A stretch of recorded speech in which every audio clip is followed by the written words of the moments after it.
What is up, guys? Welcome back to the channel. So today's episode is gonna be bouncing up and down again with different random things. Okay, we are so close from finishing this card that I really want to get it done. Now, my replica blow-off valve did show up today, so let me show you guys what's going on with this thing.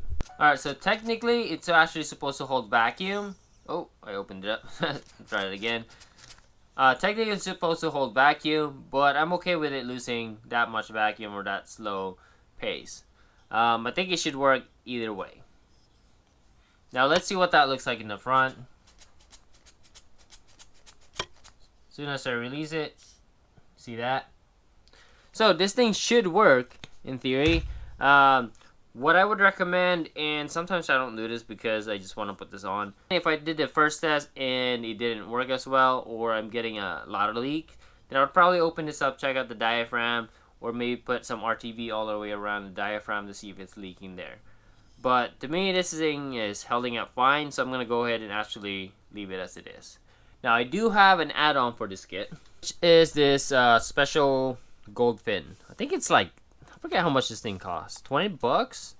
This fin is actually almost as expensive as buying another one of this thing. I remember this from my good old import days. Alright, the way we replace the fins is we're just going to take off the front cover here. Okay, so once all the cover is out, I'm going to go ahead and lift that up. Ooh, I made a mistake there. Sorry, guys. This thing, I guess I actually only need to take out one. The top one is just for the gasket. So, those need to actually stay for the seal. Alright, now this thing typically only fit one way. That's why you get the little notches right there. Goes like that. And then let's put this back. Alright, and that will be ready to go. Now, typically when I try to install this, I always struggle to put this clip on. It's really hard. It's like you have to get it right on, like really tight. And as you guys can see right there, I pretty much beat that flange up pretty bad. So I ended up buying a actual C-clip flyers, and hopefully this goes smoother than normal. Let's see, I probably want to install it from the bottom side. That way, if I need to adjust it, I can grab it from the bottom and move it from there. Let's go ahead and try it.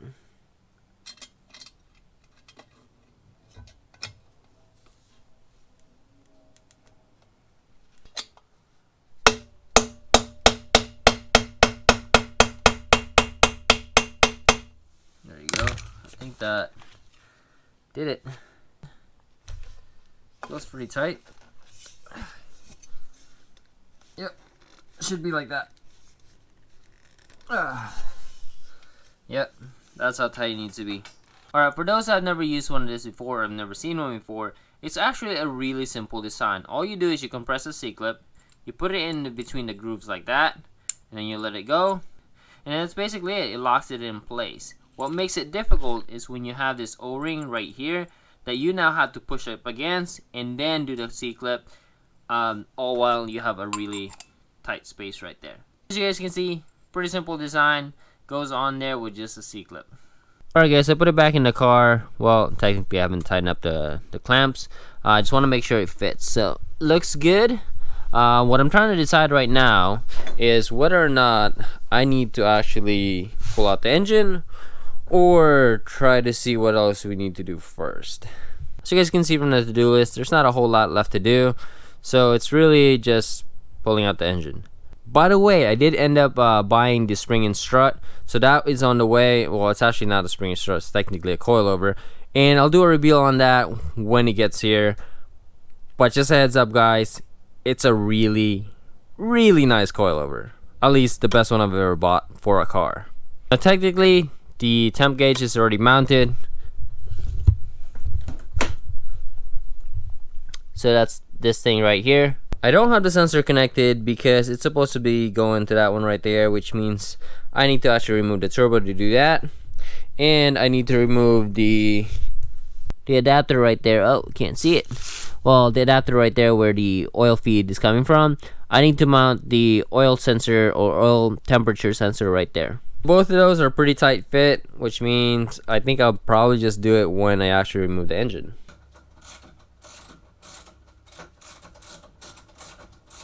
Now this thing clips here, so I'm actually gonna go ahead and trim this other side off. Just kind of remind myself that he only goes the other way.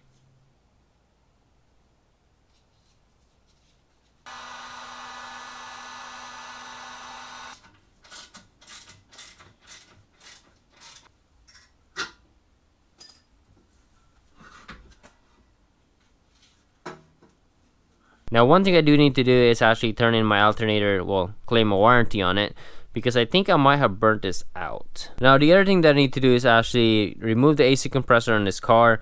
So what I'm kind of thinking is if I can figure out how to transfer this over here, that should work, or actually a little bit more to the right. So probably like right here, that should still keep all the rotation going. So I'm gonna go ahead and loosen this up, take off the belt, and see what's going on with this thing. I'm curious whether or not this thing will actually spin by itself, or is it locked up. So I was kind of hoping I didn't have to change anything else in the car. Originally I wanted to put the PCM right here, but the problem is there's a lot of more stuff going on here now than originally as planned. Also, I'm leaking some oil and also some water before, so this is actually a really bad spot to put it in. Kind of knew that in the beginning, but I was kind of, I guess, being optimistic. So what I'm gonna have to do is relocate the ECU maybe up here, but that's if the wire will actually reach all the way and then get mounted here. It probably won't get mounted on top. What I'm kind of thinking is probably gonna be like something like this. It'll be standing on this little spot, so maybe I have to take off this box.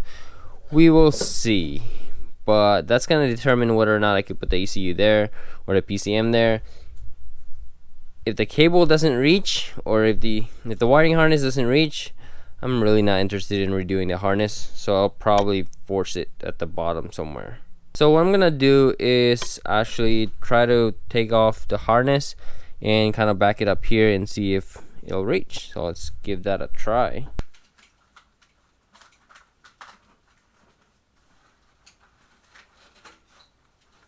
So I'm gonna leave this here for now, just because I need to see which way I'm gonna go with the wiring harness. By the looks of it, it looks like I can go over, like somewhere up here. It'll be out of the way of the exhaust. I could wrap the exhaust, and I can wrap this with a protectant also. Or I can go under, kind of come down here, and then come up somewhere in here.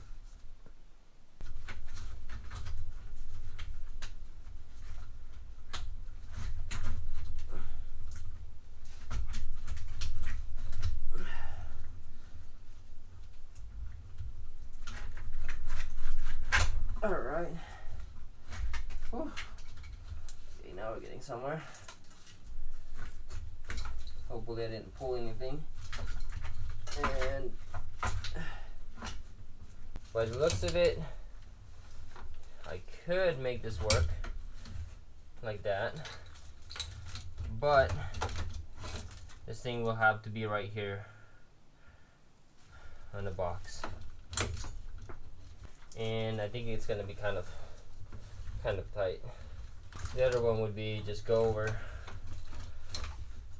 all the way on top. Broke a sweat here a little bit. Just kind of do that. That'll give me a little bit more wire on the loom. Alright, so that plan, we're gonna scrap that. We are gonna go that way. Alright, so see all the space right here away from the turbo and everything? This will be perfect.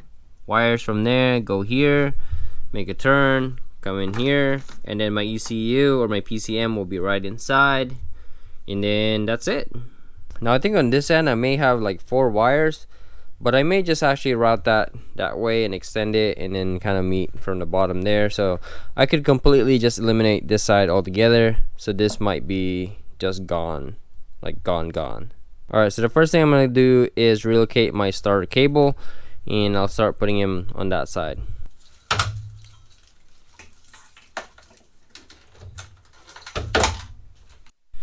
Alright, so I have the harness here pretty much somewhat relocated. I do have to extend all these wires right here. Yep, so I need to extend about 16 wires to go to the driver's side. Everything else after that will just kind of go through here. So I'm actually gonna end this episode here. I'm gonna have to finish this up tomorrow, or hopefully the following day or tomorrow, either one. So thank you guys for watching, and I'll see you guys next time.